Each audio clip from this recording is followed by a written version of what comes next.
The Jello program starring Jack Benny with Mary Livingstone and Phil Harris and his orchestra. The orchestra opens the program with Curly Top from the picture of the same name.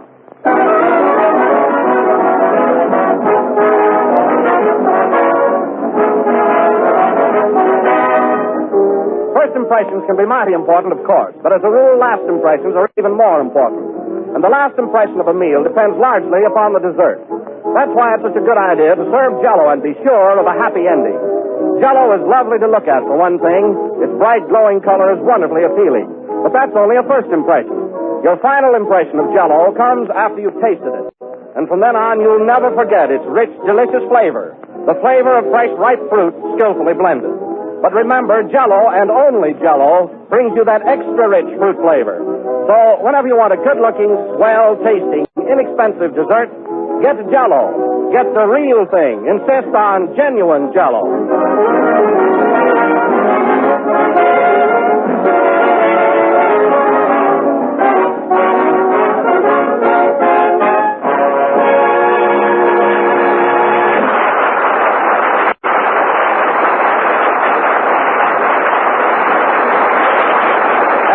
Ladies and gentlemen, through the courtesy of NBC, we bring you our master of ceremonies through the courtesy of Paramount, Jack Benny, through the courtesy of Jello. Thank you. Now, Jello again. This is Jack Benny coming to you through the courtesy of Don Wilson. Thank you, Don. Thank you, Jack. No, Don. You're the one to be thanked. Oh, no, Jack. You should be the recipient. Well, isn't this a polite business, folks? You know, Don, we ought to always open our program with a sweet and friendly spirit. It shows the brotherly feeling that really exists in our little group. Yes, Jack, I agree with you. Of course, Don, there are times when the way you introduce me, it makes me feel like socking you right in the nose. Oh, it does, huh? Yeah, through the courtesy of my right arm. You mean the one you play that lousy fiddle with? Yes, thank you, Don. Thank you, Jack. Well, aren't we the refined rodents? Say, Don, I noticed the boys played their first number tonight without Phil. Is he late again? Oh, yes, he called up a little while ago and said that he might be delayed. Oh, he might? Mm-hmm. You know, he's getting pretty independent lately since those movie stars have been calling him up. Carol, Lombard. Very good looking, you know. Well, I'm always here on time, and I'm not exactly a Dracula. No, not exactly. Thank you, Don. Thank you, Jack. Well, anyway, I've got to do something about Harris. He's got to make up his mind whether he wants his girls or his job. Hello, Jack. Hello, Mary. How'd you get here so early? Through the courtesy of a taxi cab. Oh. Say, Mary, I haven't seen you since you were at my house for Thanksgiving. Well, that reminds me, Jack, I want to thank you for inviting me to dinner last Thursday. Oh, that's all right. Did you enjoy the dinner, Mary? Well, everything was fine except the turkey. Oh. See, that was the toughest turkey I ever had. It was? Yeah, I bet they had to kill it with a machine gun. Well, there was nothing wrong with that dinner. The turkey was all right, and everybody had plenty to eat. I had plenty after the first mouthful. Oh, you wouldn't know good food anyway. You liked the turkey, didn't you, Don? Well, Thank you. Thank you, Jack. Say, Jack, where's Phil? Oh, he's home. What's this program in his life? But then it's my fault anyway. Why? I forgot to specify in his contract that he's supposed to be here. You know, since the women have been calling him up, I can't do a thing with him. I'll bet half the girls in this audience tonight are Phil. There you are, you see? Why, Mary, I'm surprised you're not applauding. I can't with a script in my hand. Oh. Say, Don, I just thought of a great idea. You want to have some fun? Yeah, what's up? Listen, you know, all the movie stars have been calling Phil up. Well, I'm going to call him up and make believe it's Mae West. You know, kid of the long. Do you think you can imitate Mae West? Oh, sure, he'll never get wise. He's too conceited anyway. Now, look, I'll call him up and tell him to meet me on the corner of Sunset and Highland. Oh, that's great. Imagine making a date with a girl if she don't show up. Oh, boy, will that be embarrassing. You ought to know. Yeah, well, never mind that. Hand me the phone. Number, please. Give me Oxford 7071. Deposit a nickel, please. A good one. Oh.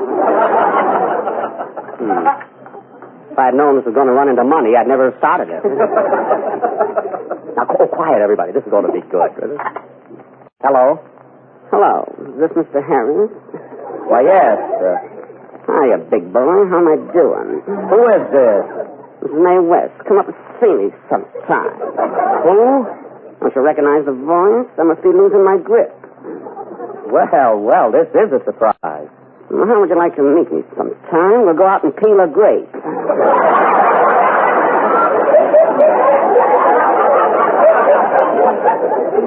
Gee, honey, that'd be great. Are you doing anything tonight? No, nothing special. What's on your mind? How am I doing, Mary? If it's George Alice, you're terrific. Is that so? Well, listen, Filthy.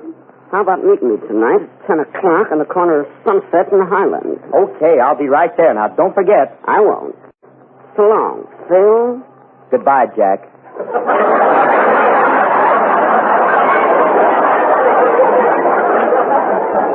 Well, how do you like that? Of all the double-crossing... Yeah. Well, why don't you ask me what I'm laughing at? I'm afraid of the answer. Playboy.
Who's That Knockin' at My Heart for my forthcoming Paramount picture, College Holiday, played by Phil Harris's meal ticket, with the dashing maestro on his way to work, I hope. Say, Jack. Oh, hello, Kenny. I just bumped into Phil Harris in the drugstore. Oh, what did he say? He didn't say anything. I said, pardon me. Well, that was quite an interesting conversation. Did he infer that there was a remote possibility of his appearing in this vicinity in the near future? Oh, you just said that to mix me up. Yeah. Come in. Pardon me. Would you like to buy some Thanksgiving cards?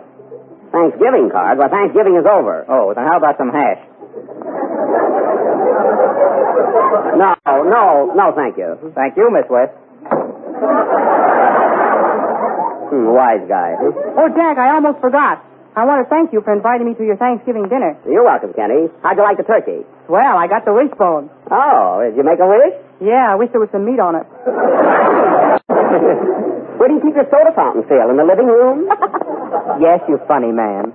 Yeah, well, I had you fooled on the telephone anyway. I called you by your name, didn't I? Oh, it was just a wild guess. But no kidding. How did you know I wasn't Mae West? Well, in the first place, it sounded like Jack Benny. I see. And in the second place, Mae West was with me at the time.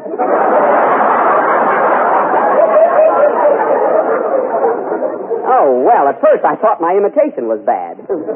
Anyway, now that you finally got here, play Kenny's song, will you? Okay. That is, unless you've got a date with Garbo. She'll wait. Sing, Kenny. Say, Jack. What? Why don't you just keep still? It's a good idea, man.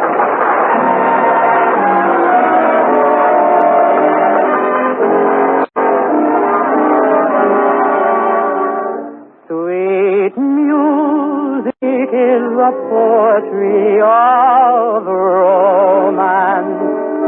There is no romance without a song.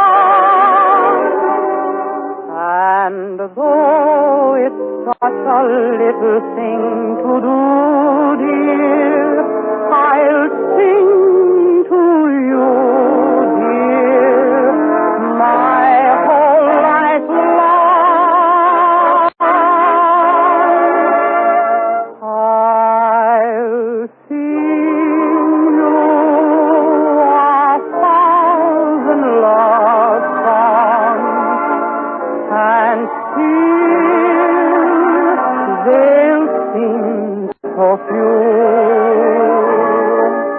For I need 1,000 voices to tell you how I love you.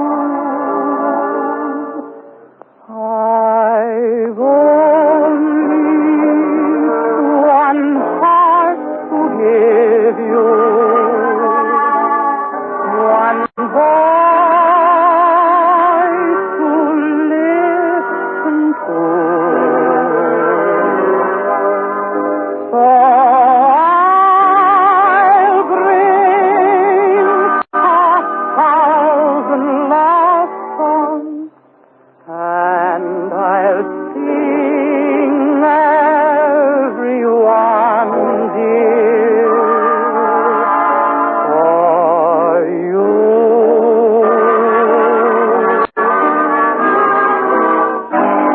I'll sing you 1,000 love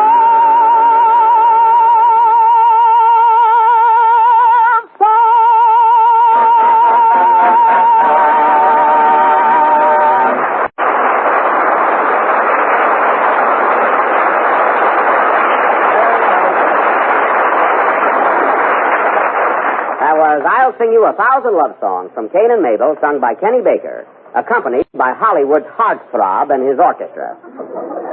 Mary, look at Phil over there with that wavy hair. I bet he puts curlers in it at night.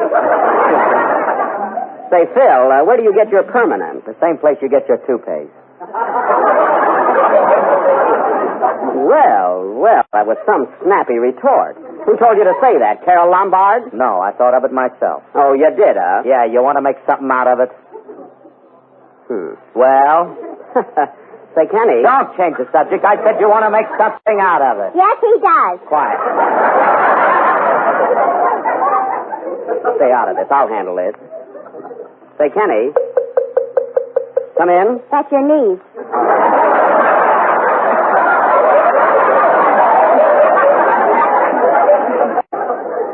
But, honestly, Kenny, as I started to tell you, your voice sounded exceptionally good tonight.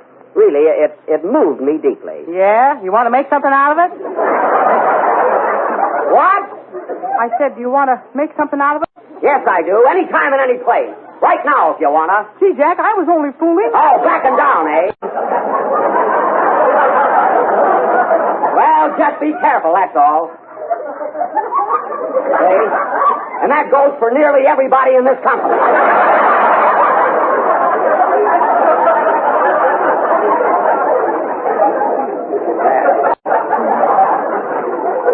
You get me? Attaboy, Tiger.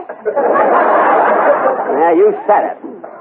Well, anyway, now that we're all understand each other, tonight, ladies and gentlemen, as our feature attraction for this program, we are going to deviate from the rather strenuous and noisy type of Wild West drama which we have been presenting lately.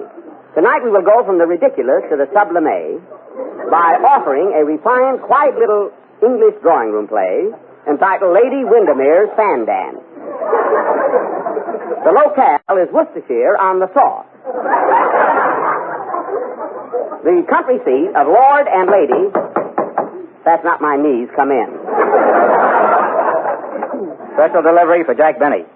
Same voice as a car salesman. Here, boy. Where's it from, Jack? I don't know. It's postmarked Baked Potato, Idaho. You read it, Mary, while I look over the play. Will you? Okay. It says, Mr. Jack Benny, care of NBC Ranch, Hollywood, California. Dear Buck. Well, it must be from someone who heard last week's program. For 2 weeks now. I just added me things in there, you know. For 2 weeks now, you've been trying to do your Western drama, Buck Benny Rides Again. But something always happens. So please finish it tonight, as my husband is just crazy about Western things. Oh. Right now, he is sitting at the radio eating a Western sandwich and spilling ketchup on his West. That's silly. Please grant my request, and we'll be listening in. Signed, Mrs. W.W. Westover, 446 Western Avenue. What are you going to do about it, Jack? Well, Mary, we can't disappoint fans like Mr. and Mrs. Westover. So tonight, folks, we will continue with Buck Benny Rides Again. And we will have to postpone our English drawing room drama. But I say, old fellow, you can't do this to me. Come back next week. Very well. Cheerio. These actors. Huh? Well, boys, let's get into a real Western mood. Kenny, pass out the bandanas. Shall I peel them? I said bandanas.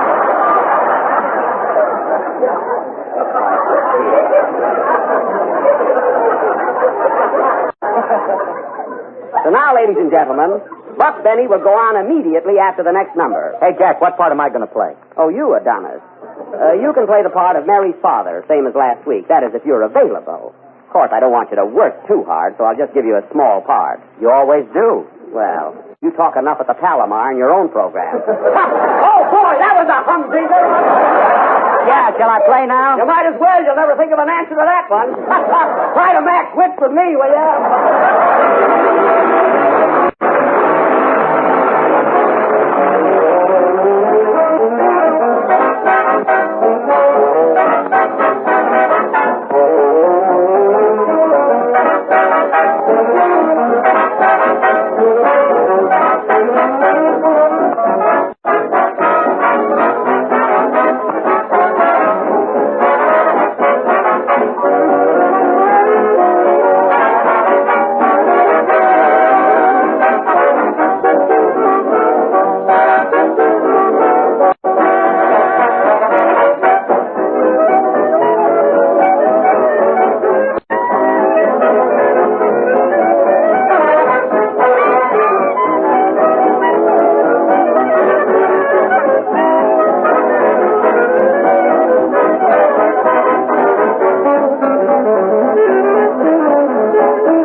Just a Rhyme for Love, played by and his orchestra.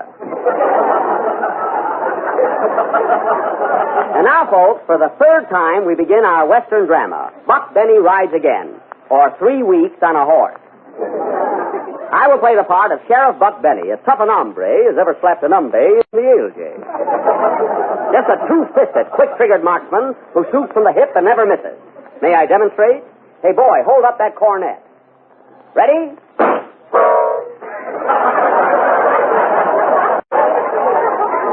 Well, that was close enough.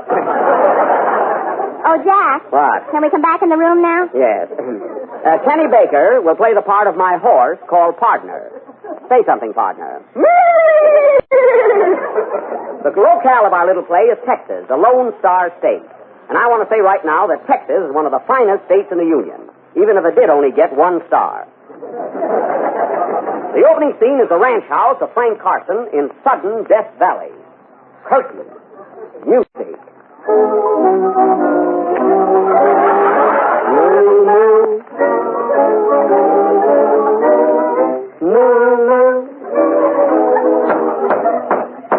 Come in. Hello, Daisy. Hello, tall, dark, and bow-legged. Well, gal, you wouldn't have any trouble straddling a barrel yourself.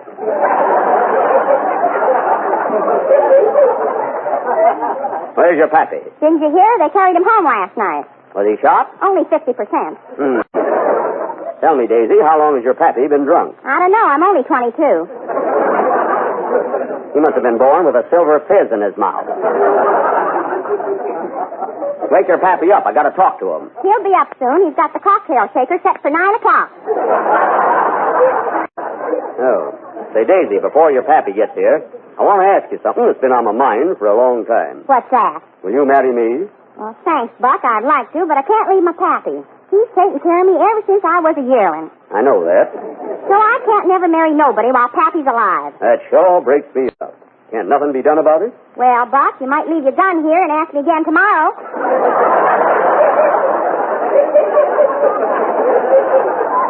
That's fine. We'll spend our honeymoon on a rope. Hey, Daisy. Daisy? Here comes pappy now.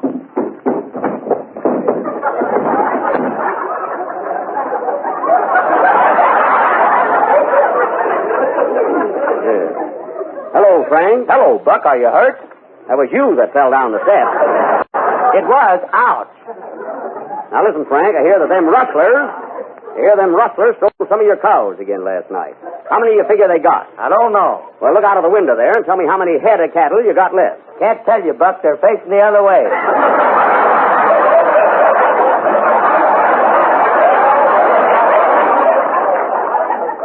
Well, then let it go. Have you any idea who took them? Yeah, it was Cactus Face Elmer. Cactus Face Elmer, huh? Well, I'm going out and get him. I figure he's in town at Ike Muller's saloon.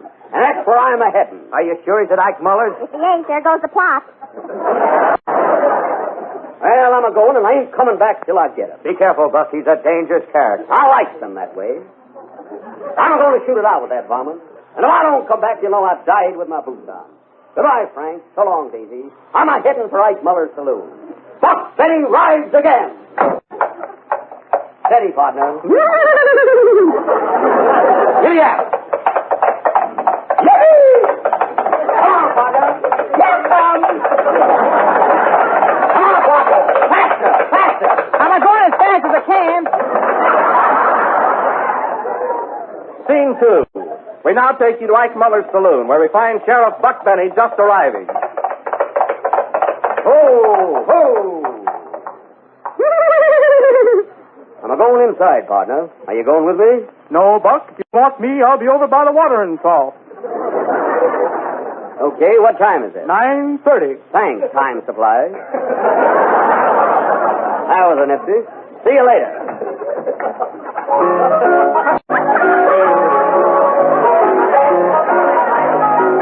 Hello, Sheriff. Hiya, Curly. Howdy, Buck. Hello, Kate. How they treating you? They ain't. Well, if it ain't Buck Benny. Why, Slim Wilson, you old horn toad. No, I got a newfangled line now called Jello. Jello, what's that? Why, it's an up-and-coming young dessert, and I wouldn't be surprised that someday millions of people will be eating it. Well, shut my Texas trap. Hey, Slim. Put over on you that time, I'm Slim. afraid you did. Slim, have you seen Cactus Face Elmer around? Yes, Buck, there he is, right back of you. Got him sooner than I expected. Are you Cactus Face Elmer? That's me, Buck Benny. You're a tough hombre, huh? Am I tough, you ask? You see those notches on my gun? Yes. Well, if you get fresh, I'll tell them to move over. I've been aiming to meet up with you, Cactus. You want her for the stealing of Frank Carson's cows. I didn't take him, and would you like to buy some milk? Oh, you admit you took him, huh? Take it easy, Poopsie. You want to make something out of it?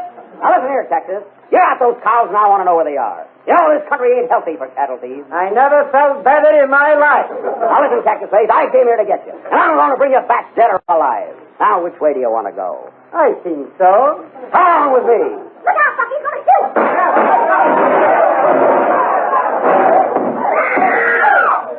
It's okay, boys. I got him. Come on, Cactus. Give me your knife and gun. Here's the gun. Where's the knife? In your back.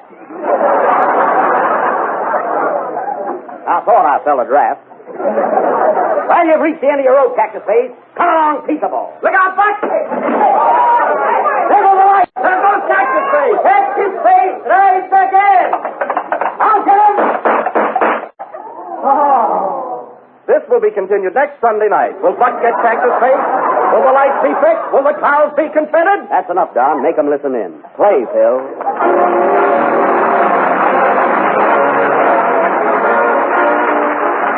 Everyone who enjoys good things is certain to enjoy Jello chocolate pudding, a new product that hits a new high in real old-fashioned goodness. Jello chocolate pudding is far smoother, creamier, more chocolatey. And what's more, it has that grand homemade taste that's always so welcome everywhere. Jello chocolate pudding is wonderfully easy and economical to make, too. Here's all you do. Just mix the contents of one package with some milk in the top of your double boiler and let it cook till smooth and luscious. It only takes about 10 minutes. Then you need only wait until the mixture has cooled before serving it in sherbet glasses and bringing it to your table. A delicious dessert triumph.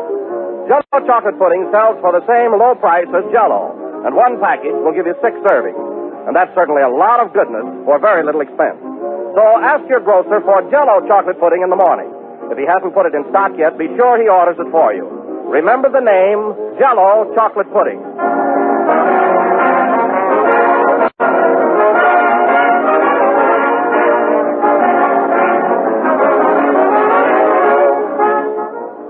This is the last number of the 9th program of the new Jello series, and I reckon we'll be with you again next Sunday night at the same time.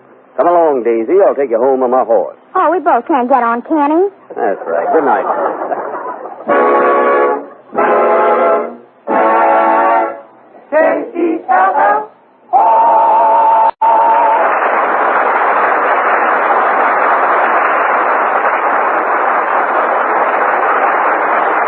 The tune I Know That You Know is from the show Oh Please. The Jello program starring Jack Benny has come to you from the NBC studios in Hollywood. This is the Red Network of the National Broadcasting Company. KFI Los Angeles Earl C. Anthony Incorporated. 15 seconds before 9. For smart glasses correctly fitted, consult Dr. Unwin, optometrist, 632 South Broadway, Leroy. Lowest prices, terms $1 weekly.